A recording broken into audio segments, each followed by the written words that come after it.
Steve Jobs was a genius of the modern age. He gave us tools to change our lives and the way we communicate. Here comes a device that comes with no manual and everybody knows how to use it. Amazing. They weren't just hits in the sense they sold well, but they actually changed the whole nature of technology and caused everyone else to follow them. This intimate portrait is a revealing insight into Steve Jobs' life. Andy Warhol gets down on his hands and knees. Steve showing him how to use the mouse. His career. He shook up a whole industry. His character. Steve loved those creative ideas. His faults. Steve ultimately betrayed everyone. His artistry. Just the smooth lines of it. And his achievements. He's going to inspire a whole new generation. By the people who knew him best. I'd give a lot to have Steve's taste. If he needed you, he was your best friend, and he would seduce you. When I was having a hard time, would be on the phone, would drive up from Silicon Valley, take me out to dinner and hang out and take walks with me. And he turned on me, total street bully, in my face, scream. And I went crazy. I'd never been there, and I don't ever want to be there again. How much fun we had in those days doing things together. But you lose it. You can't ever go back. And just have those conversations that make us both smile. Through their eyes, we reveal what made him the man who always gave us. Now there's one more thing.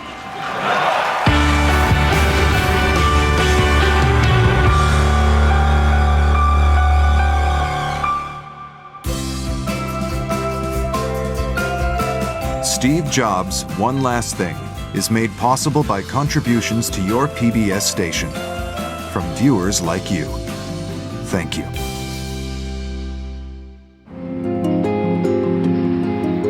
Stephen Paul Jobs died on October 5th, 2011, at the age of 56. A life cut short in its creative prime by cancer.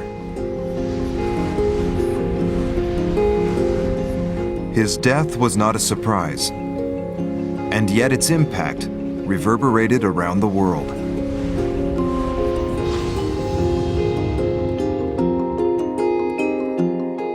The news was spread, and the tributes were created on the new iDevices that his visionary genius had made. His is a success story that could only have happened in the USA. I don't mean to say that there aren't geniuses and world-changing people everywhere. There are. But I think in Jobs' case, in the particular path of his career, this could only have happened in America. Steve Jobs' world-class salesmanship found a global audience in his famous Apple product presentations. He always had one more thing to announce. Everyone thinks, wow, that's so much. And then, wow, we got one more thing. And then you put your biggest thing at the end, because it will tip it. It's good showmanship, really. Tragically, that one more thing has now become one last thing. The news that Steve Jobs had finally logged out made headlines everywhere. This man really had changed the world. When you grow up, you tend to get told that the world is the way it is, and your life is just to live your life inside the world, try not to bash into the walls too much, try to have a nice family life, have fun, save a little money. In this exclusive, never-before-seen interview, Steve Jobs gave a rare glimpse of his vision of the world. That's a very limited life. Life can be much broader once you discover one simple fact, and that is everything around you that you call life was made up by people that were no smarter than you. And you can change it. You can influence it. You can build your own things that other people can use. Once you learn that, you'll never be the same again. In the Los Altos suburb of San Francisco, California, just about everybody was an engineer or worked in electronics. A childhood spent here in the future Silicon Valley was the first key lucky break in Steve Jobs' young life. His closest childhood friend was Bill Fernandez, In about 8th grade, halfway through, this new guy came into the school who was Steve Jobs. And we were both introverted, intellectual, kind of socially inept, and we gravitated toward each other. The two boys shared the same hobby. We started taking long walks and talking about the meaning of life and what is this all about. And after a while, we started doing, in addition to walking and talking, doing electronics projects together. Fernandez also knew another electronics geek, his neighbor's son, Steve Wozniak, universally known as Woz. So one day, Steve Jobs bicycled over to hang out with me and do electronics projects in the garage. And out in front was Wozniak washing his car. So I thought to myself, okay, this Steve is an electronic buddy, he's an electronics buddy, they'd probably like to meet each other.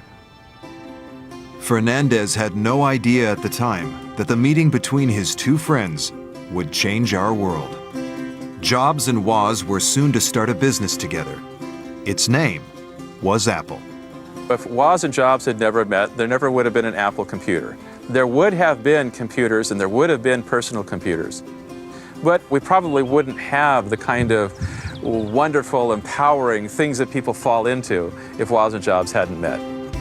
The neighborhood we grew up in had a lot of Lockheed engineers on it, and I would go up and down the street to the various dads on the street and get mentored in electronics. And Steve Wozniak's father was one of the people who mentored me. As Jobs and I were walking over, I noticed Woz out washing his car. And I said, hey, Woz, come over and meet Steve. So Steve meets Steve. And this is where it happened, basically right here. Woz and Jobs became inseparable friends, but their first venture was not a computer. The pair developed an electronics kit, mimicking telephone router codes to make free calls around the world. You know, when you make a long-distance phone call in the background, you hear doo-doo-doo-doo-doo-doo. Those are the telephone computers actually signaling each other, sending information to each other to set up your call. And there used to be a way to fool the entire telephone system into thinking you were a telephone computer. You could, call from a payphone, go to White Plains, New York, take a satellite to Europe, take a cable to Turkey, come back to Los Angeles, and you go around the world 3 or 4 times and call the payphone next door and shout in the phone, and be about 30 seconds and come out the other phone. The pair moved on from phone jacking for fun to creating computers, building the prototype of the very first Apple. It's a fond memory for Steve Wozniak. He was always thinking about certain technology, the early products that got developed, the building parts, what those might lead to in our future. And he was always pushing me as an engineer. Could you possibly add this someday? Could you possibly add that someday? Yes, I could, thinking, no, it's way, way off. But eventually we all did. In those early days, Woz and Jobs took their creation to the Homebrew Computer Club, an early computer users group in Silicon Valley, where it quickly attracted attention from their peers. I met both Steve Jobs and Steve Wozniak, at a meeting of the Homebrew Computer Club in Palo Alto. Our first meeting was really simple. It was in the parking lot, and I helped them unload Woz's Fiat and carried in what I guess was the first Apple I to show it off to the assembled multitudes. When that same first Apple I was auctioned in 2010, it attracted even more attention. It heralds the home computing revolution. This is the first computer where you use a keyboard and a screen to enter and read data. Selling for £110,000. From the hippie days of 1970s California, a handful of teenage geeks emerged to change how we work, play, and communicate with each other. Founders can be divided into 2 camps. There are hippies and there are nerds. And Jobs was definitely the hippie and Woz was the nerd. And the hippie has the grand vision and the nerd is able to realize the vision. The nerd knows everything about women but doesn't know any women. Steve knew women. So, there's that distinction. So they really needed each other. He knew how to beat it out of Woz, and he would do that. And his contributions at that time were saying, gosh, we could sell these things. I mean, which doesn't sound like much, but it's huge when you're dealing with a guy in Woz who would never thought about selling anything. I wanted it to happen so badly. I gave this computer away. I gave away the listings, no copyright notices, no nothing. And then Steve Jobs came and saw the interest, and he said, why don't we start a company to make some money? And I said, fine. They did want to start a business. They raised money to start a business. They knew that they couldn't do it on their own. They sought out older people to help. And Steve Jobs, in particular, was quite persuasive. In Apple's earliest days, the two Steves, Jobs and Woz, took on an older and more experienced partner. Ronald Wayne now lives and works near Las Vegas. A fitting location for a man who walked away with nothing from a $37 billion no-lose bet.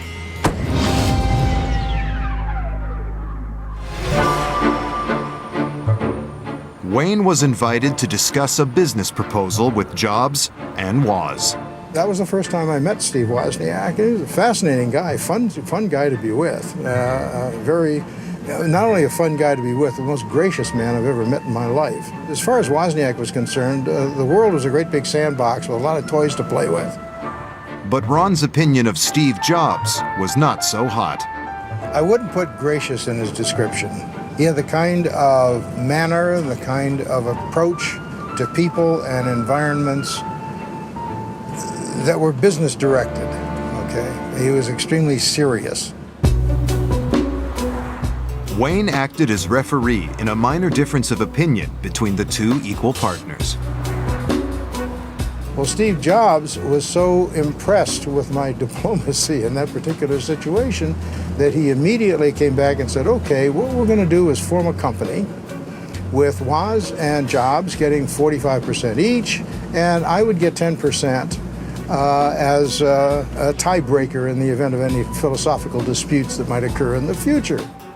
10% of Apple today would be worth $37,631,420,312.42. But despite his share in the company, Ron was worried that working with Jobs and Woz might prove to be too stressful. At 40, I thought I was getting a little old for that. They were absolute whirlwinds. It was like having a tiger by the tail. So Ron decided to hand back his share for nothing and walk away, with no regrets. A lot of people have the impression that somehow or other I got diddled out of something. Well, I did not. Nobody diddled me out of anything.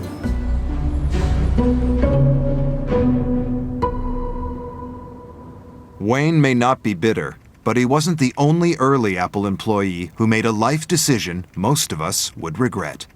The funny thing is that Steve Jobs hired me, and he said he had hair just down to his waist at the time, and he as I recall, he only ate fruit, and he said we don't have very much loot, so we'd like to pay you in stock. I held out for the cash. When Steve Jobs first launched Apple, the computer industry meant mainframes and mini-computers. Huge devices sat in air-conditioned rooms, and users worked on terminals. It wasn't a personal experience. The Apple II was the first computer that looked like a consumer electronic device. It was actually designed, and they thought about the user experience in that it was intended really to be used by a single person in some interactive way that was enjoyable to the user. Different. Steve always thought much more broadly than just technology. He was certainly a techno-visionary, but the key to his greatness is to see how broad he thought. He was obsessed with design, with elegant design, and he was obsessed with the overall experience of technology and the idea of creativity generally. So somehow he was able to bring these things together and create technology that made people's eyes light up. I wait 8 hours in a line, and I'm hungry, and everything you imagine, but I'm happy. I'm with my iPad and really, really, really happy now. Jobs drew on a diverse range of influences to feed his creativity, including a class he dropped into at college in Portland, Oregon in the early 70s. Reed College has one of the best calligraphy courses in the US. His teacher had a major impact on his aesthetic and the clean lines of his products.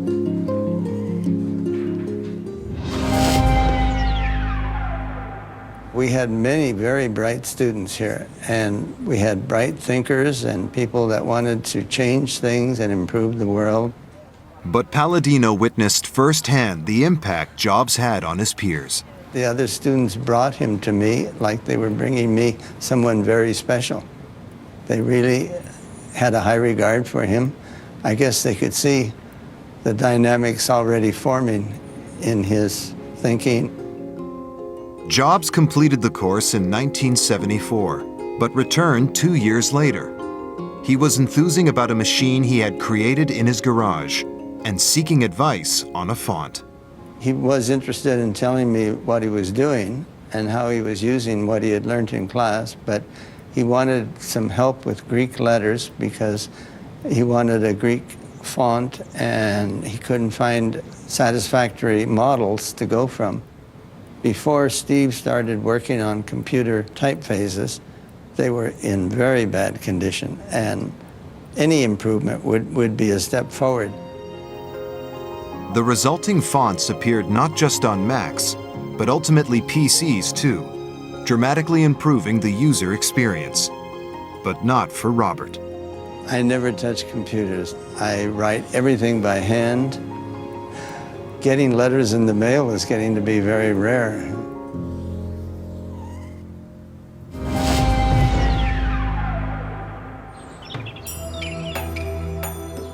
Dropping out of college, Jobs went on the hippie trail, traveling to India and studying Buddhism.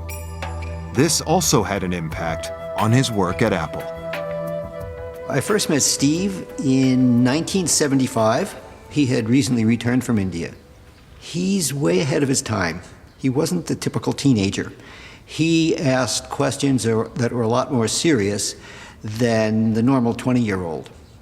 He was looking to understand the true nature of things. And I think he came to the Zen Center to continue his search. Steve was very much taken with Zen Buddhism. Zen represents the relationship between things of the world. In Zen, it's expressed in art. You see it in flower arranging, ikebana, you see it in calligraphy, you see it in artworks. Steve was very much taken with that, and especially calligraphy. He noticed the way the lines and the spaces had a relationship. I think his genius was being able to take the principles of Zen and incorporate it into the products that came out of Apple. Jobs freely acknowledged how these outside influences had affected him. He was always trying to look for external references and external influences. And he'd talk about, his Mercedes was beautifully designed because those German guys were thinking beautiful thoughts, I guess. He loved aphorisms. Picasso said, good artists copy, great artists steal. And he loved to say that, and he's the guy who came up with something would be insanely great. What does that mean?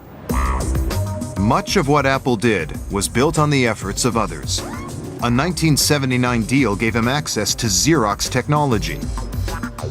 One thing blew him away, a prototype mouse. He gave his own team orders to make one, only better.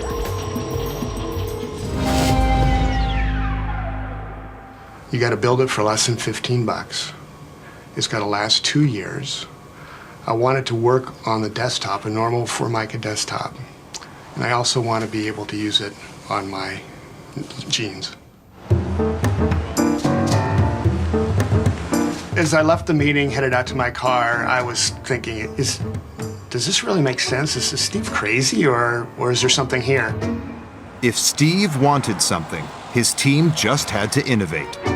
So for Dean, that meant a trip to the drugstore. As I entered Walgreens, I had in my mind, most importantly, was where do I find these spheres, these balls, to be a part of the mouse? And I had thought about the underarm deodorant as the right solution. And I emerged with some roll-on deodorant and a butter dish.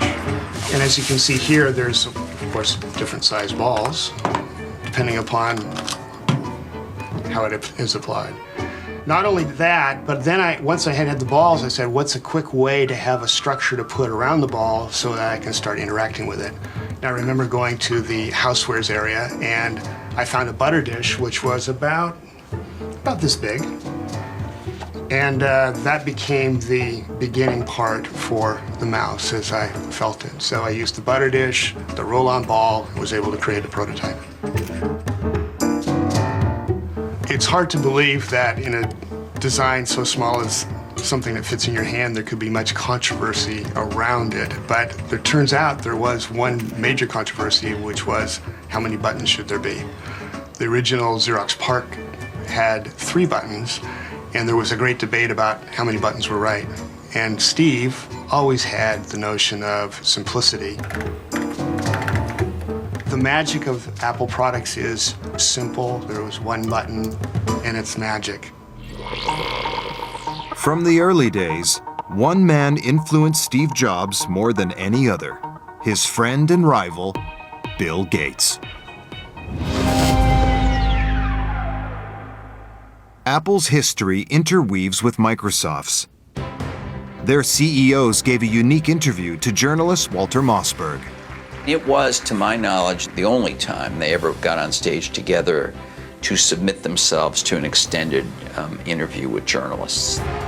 Their interview gave Walt unparalleled insights into the dynamics of their relationship. But then there was a floating From the start, Gates was overshadowed by the more polished, confident Jobs. I made. Let me tell this story. So was. I'm not fake Steve Jobs. If you saw them together, Steve always dominated the conversation. In part, that's because I think Bill was always fascinated by Steve. You know, he was a real observer, and he would just look at this guy and say, what the heck is going on here? We've kept our marriage secret for over a decade now.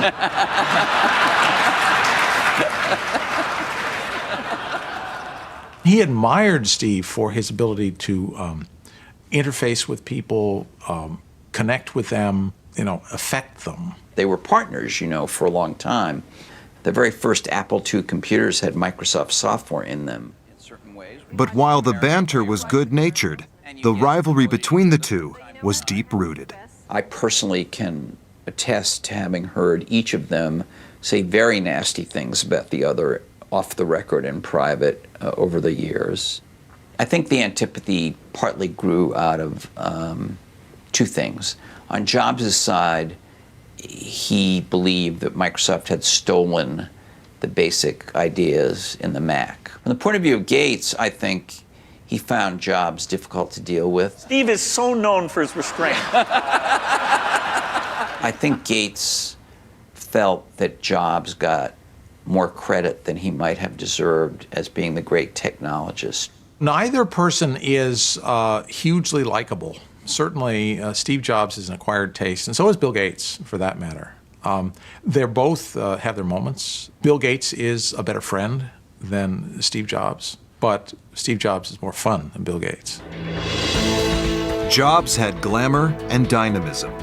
By the mid-1980s, he was one of the richest self-made men in America.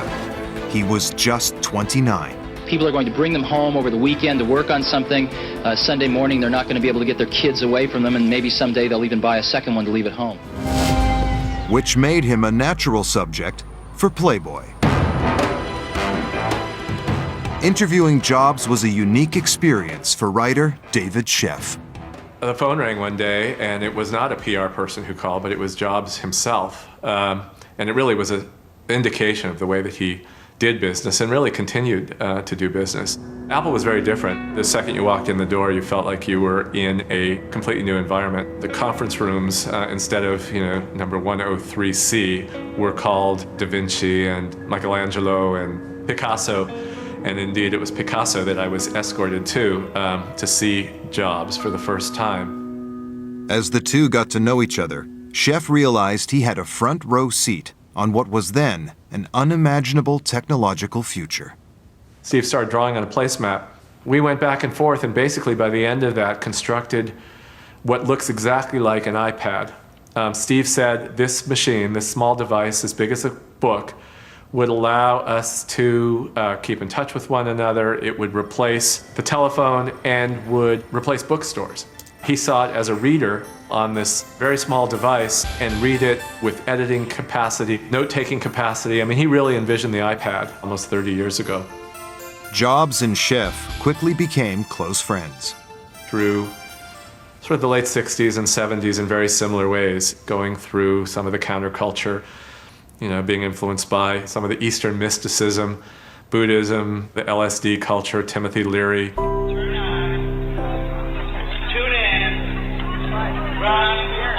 He was always so excited about everything, and we went to movies together, and we went to the opera together, and he could talk about everything, and he was this incredibly giving, loyal friend.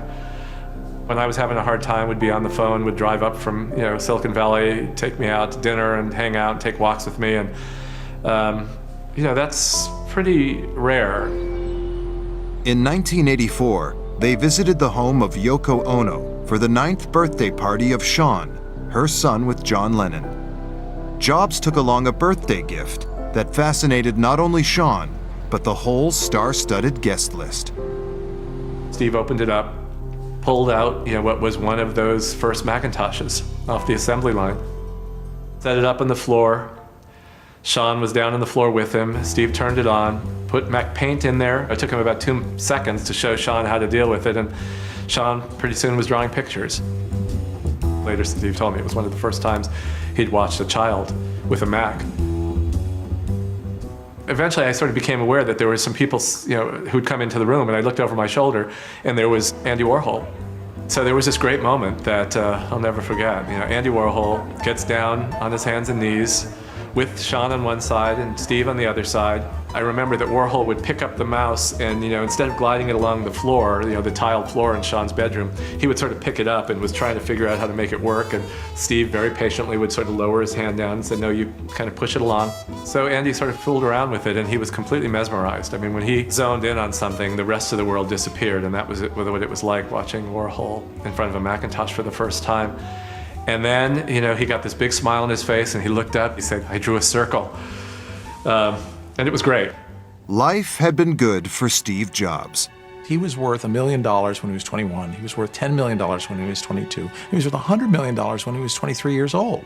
So he knew nothing but success. And when you're 23 years old, you're worth $100 million, you are pretty damn full of yourself. And that's what Steve became. And so he had a huge ambition. But in 1985, at the age of 30, his charmed run of luck was about to come to an abrupt halt. Seeking someone to help run his rapidly expanding business, he hired in Pepsi executive John Sculley. President John Sculley admits Apple will be just another personal computer company unless Macintosh becomes an industry milestone in the next 100 days.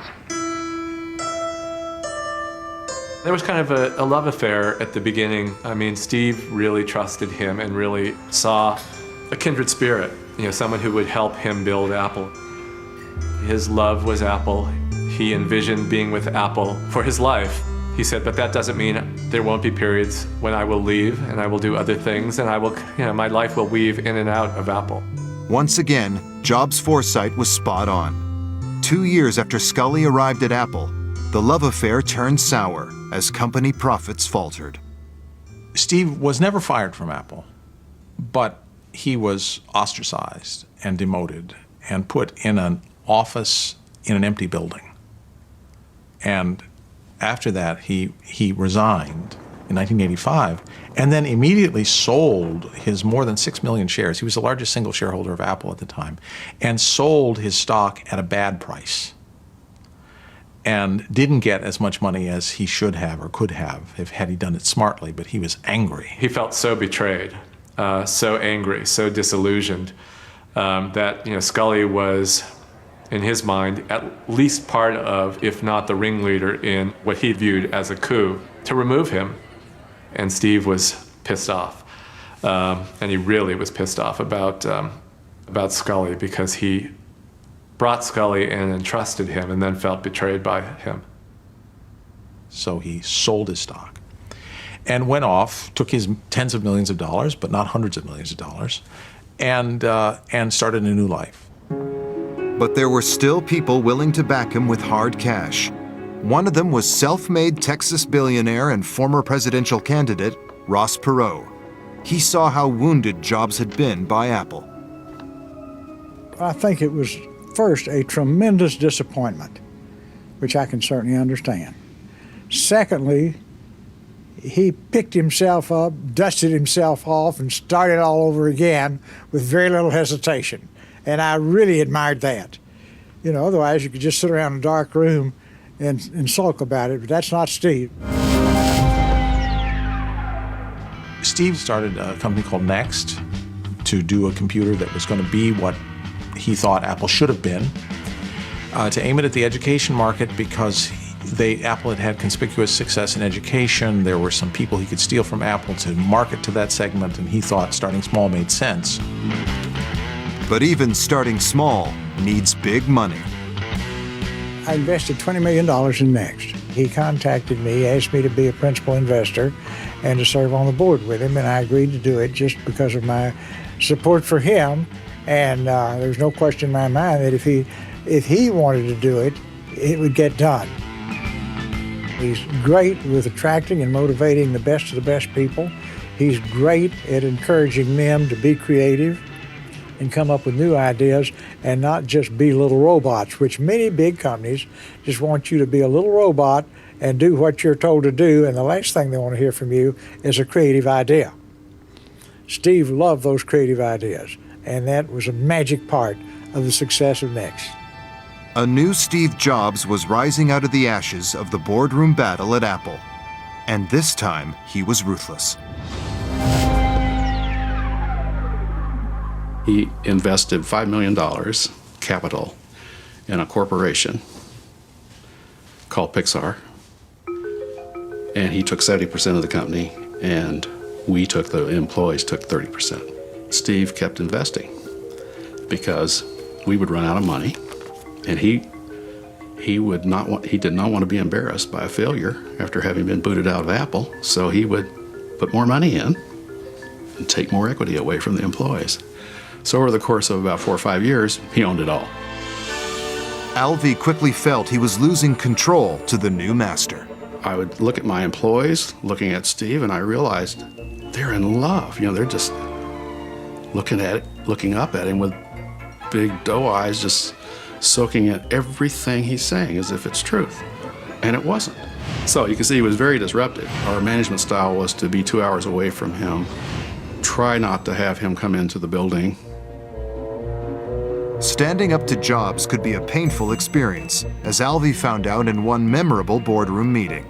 He turned on me, total street bully, in my face, screamed. And I went crazy. I'd never been there. I don't ever want to be there again. That's the reason I got away from him. We were screaming at each other in full bull rage, with our faces about that far apart. And during that, so he was insulting my Southwestern accent. It was just street bully stuff. I still don't know what happened. Something broke. And during this face-off, literally a face-off, I marched past him and wrote on the whiteboard. Now, it was an unspoken rule, which I hate, unspoken rules, that only he could sit in front of the whiteboard and only he could use it.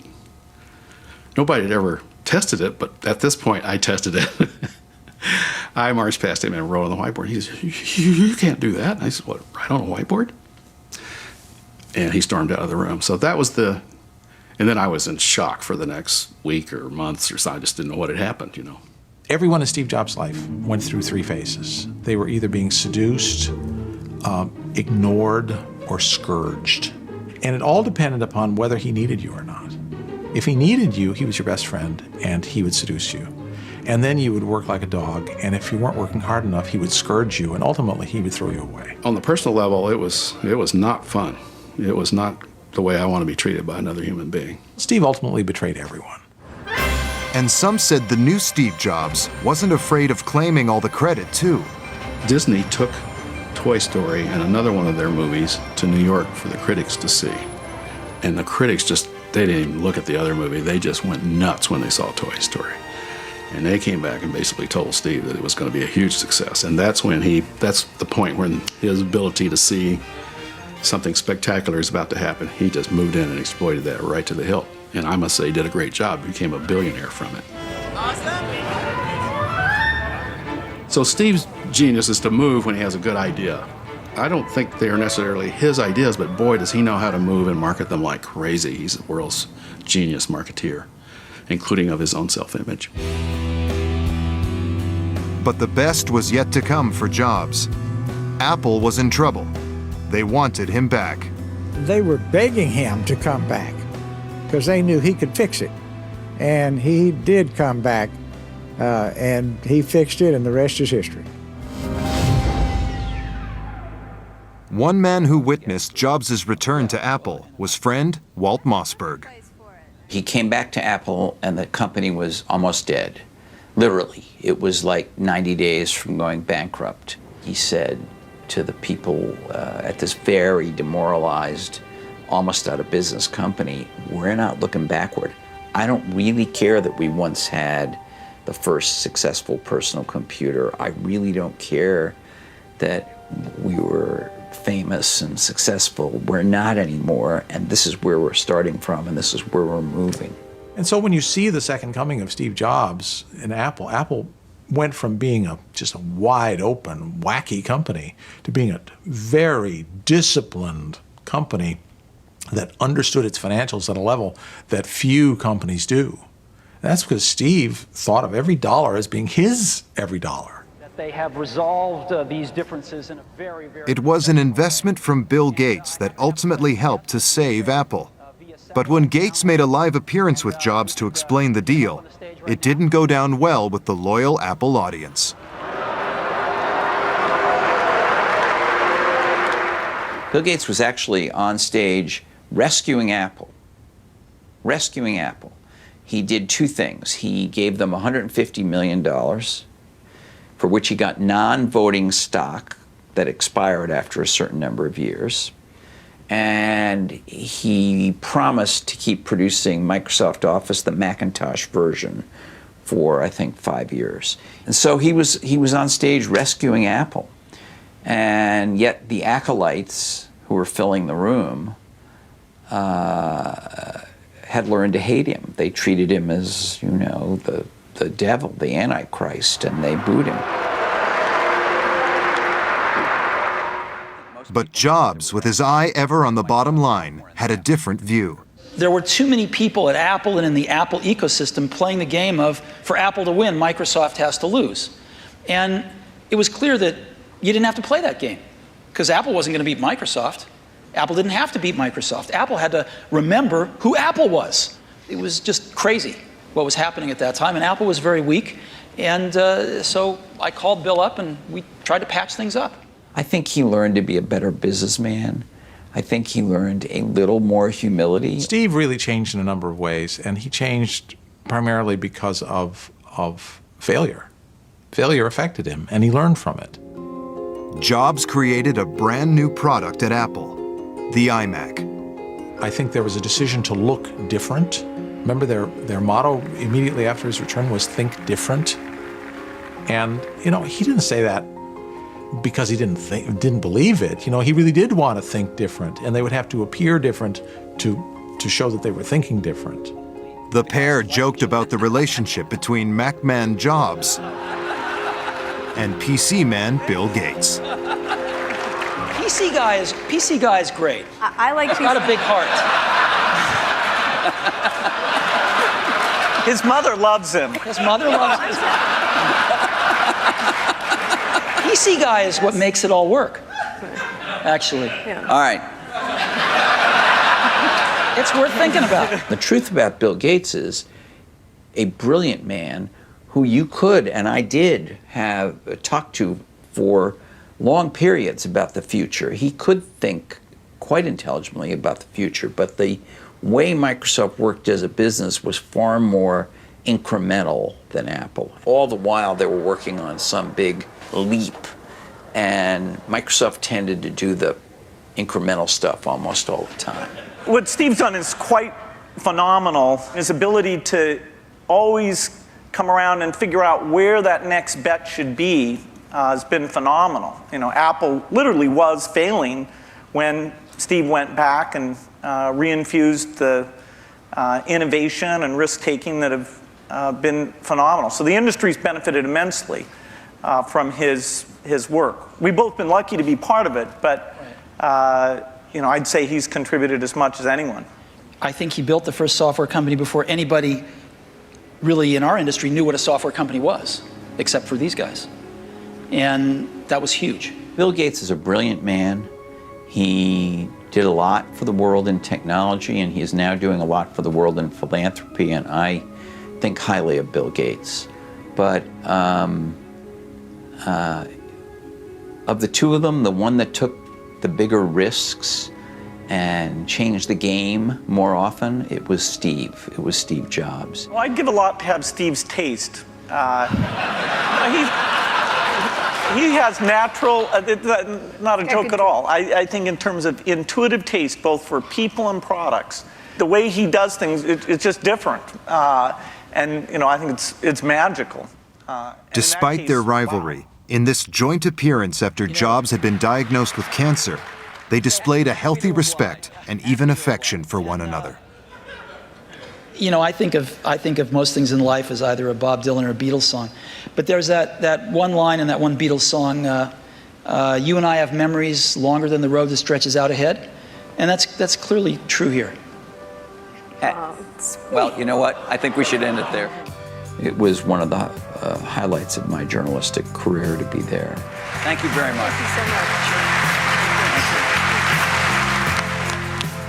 In fact, we were quite taken aback by the standing ovation and seeing some of the people from where we were sitting on stage actually shedding tears.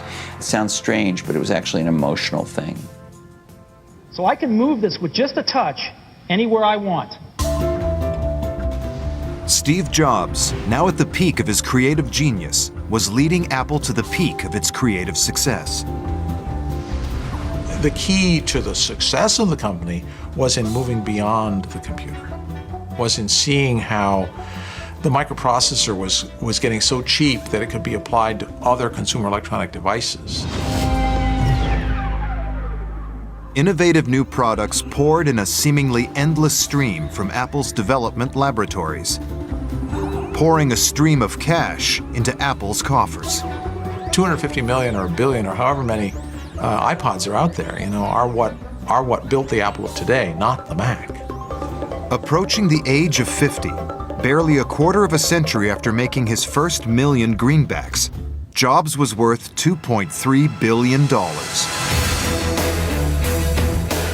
Now, he picked up the pace of Apple's evolution. Computers, they were yesterday's news. He was conquering the world of music. Great new products. Jobs was hurting his competitors. iTunes pretty well killed off the music store, and Virgin Megastores, you know, slowly been disappearing around the world. 500,000 songs are downloaded on iTunes every day. In many cases, changing artists' lives. Hip-hop group The Black Eyed Peas were asked to star in an iTunes commercial. They later became the most downloaded band on iTunes. But at the time, they didn't understand this new cultural phenomenon. They said, hey, they want to use a Black Eyed Peas song for an iTunes commercial. And I said, well, what's iTunes? And they said, they're not paying much, but they're gonna give you guys iPods. What's an iPod? This is the new iPod Nano. But Jobs' influence on the music industry went far beyond simple star making. Way before iTunes, Steve Jobs has been a part of music because every major studio has a Mac computer in it. I mean, the Mac computer is an artist's computer. Musicians are still important, but people like Steve Jobs are uber important. They bought CDs and they want to buy downloads. People don't want to rent their music. Life in Apple's orchard had never been more fruitful. Then, Steve Jobs learned he had cancer.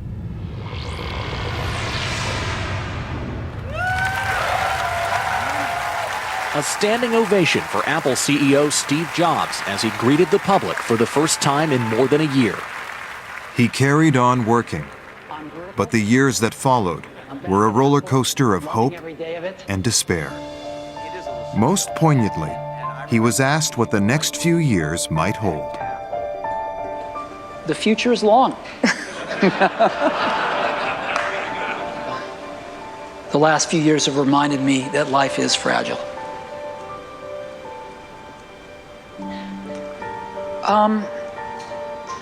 You know, finally, he withdrew from public life.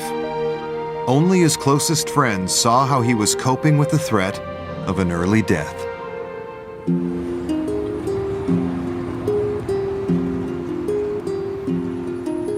Steve Jobs loved to take walks. He did a lot of his thinking and his talking with his close friends, like Larry Ellison and a number of other people that he was friendly with in Silicon Valley. And he would go on these long walks, sometimes around Palo Alto, where he lived, and sometimes in other places. It just was his preferred method of thinking and daydreaming ideas with people.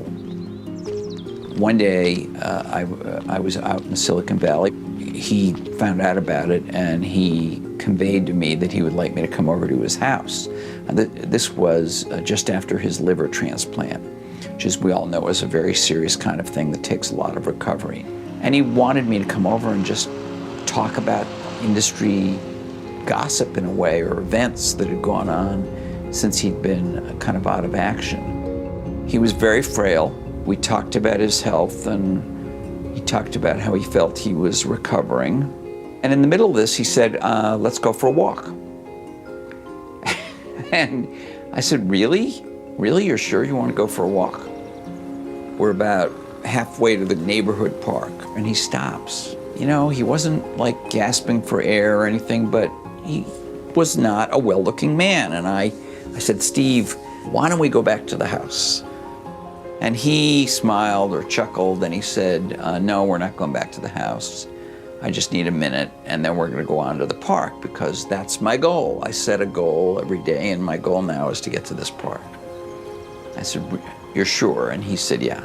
So we walked to the park, and, you know, he was fine. We talked, by the way, the whole way. We were doing what he does on walks, which is we were talking about different things. And we got to the park, and we sat on a bench, and we talked about, in the park, if I remember correctly, we actually talked more about life and health. And, you know, I had had a heart attack some years before, and he was lecturing me about that. And I was sort of lecturing him as well about work-life balance and all these things. And then we got up and walked back and talked some more. And the last thing he said to me was, you know, Walt, you and I have been through lots of adventures over the last 15 years, and we're going to have some more adventures to come. We never did.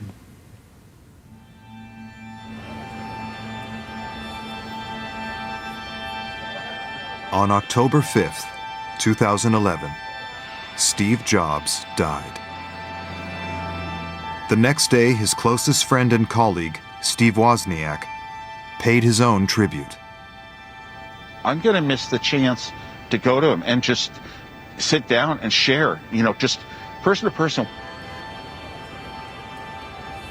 how much fun we had in those days doing things together.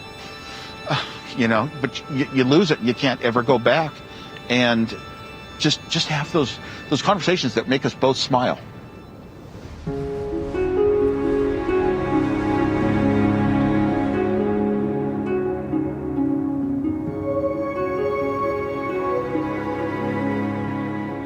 As the world mourned, the most fitting tribute came from one of Steve Jobs' young fans. 19-year-old Hong Kong-based design student Jonathan Mac Long created an image on his Mac that went viral around the world. There was no real research behind it. I just messed around on my computer and it just happened. It made sense to incorporate his silhouette, his profile into the logo. It's gotten around 200,000 responses on my blog. Some people have said to me that the logo actually made them cry, and I thought it was a really strong reaction to have, but it made sense because, you know, Steve Jobs had such a big impact on our world. He wasn't just a person who made all these great gadgets. He actually changed the way that we communicate.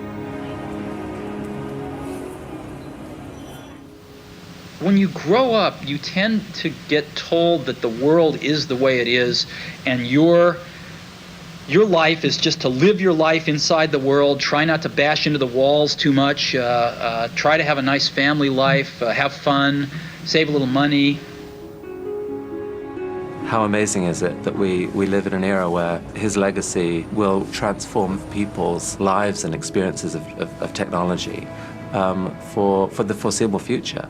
This single individual gave us the original Apple and the Macintosh and Pixar, you know, and the iPod and the iPhone, iPad.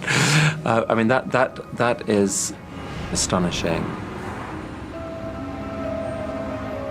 Steve Jobs created the most respected brand in the world, and you know, shook up a whole industry, and he did it with a lot of panache and style, and you know, great respect for him for it. Life can be much broader once you discover one simple fact, and that is everything around you that you call life was made up by people that were no smarter than you. The facts are the story of his life, the story of his successes, the story of his achievements, the stories of the great things he did for other people continue to go on because that's good for our country, it's good for the nation, it's good for the world, and it's also good for the people. Of course, that's what it's all about. I think the world will miss Steve Jobs. He took stuff to a new place, and I do identify with that. It's exciting when you do that, so I do find the excitement of that. And he also made things that were beautiful, great to touch, great to hold, and good to look at, and different colors. The minute that you understand that you can poke life and actually something will, you know, if you push in, something will pop out the other side, that you can change it, you can mold it, that's maybe the most important thing.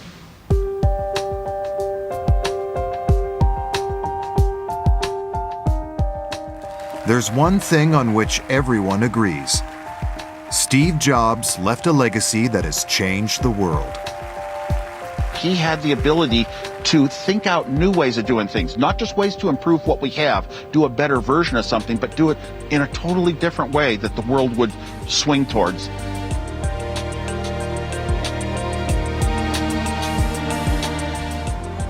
And so we fall in love with Steve, because he gave us these toys that were not only fun, but really useful. Wow.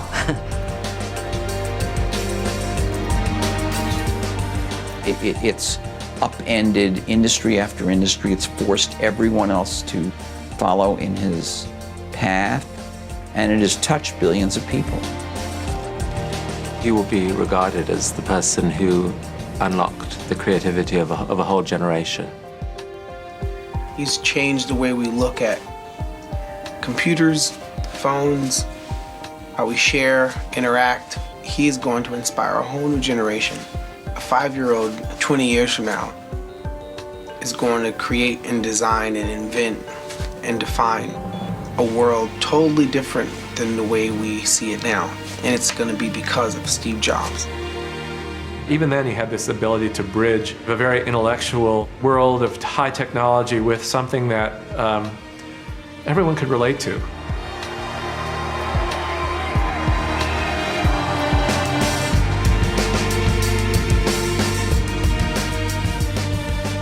Here's a guy who revolutionized the computer industry, the music industry, the motion picture industry, the telephone industry. There's 4. And maybe more, I don't know, but certainly those four. And if you compare them with Edison, well, there was the electric power industry, the motion picture industry, and the music industry. Edison had only 3. That's impact.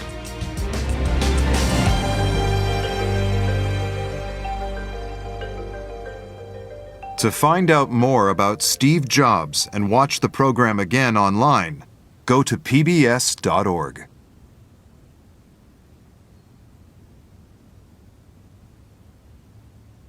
Steve Jobs' One Last Thing is available on DVD.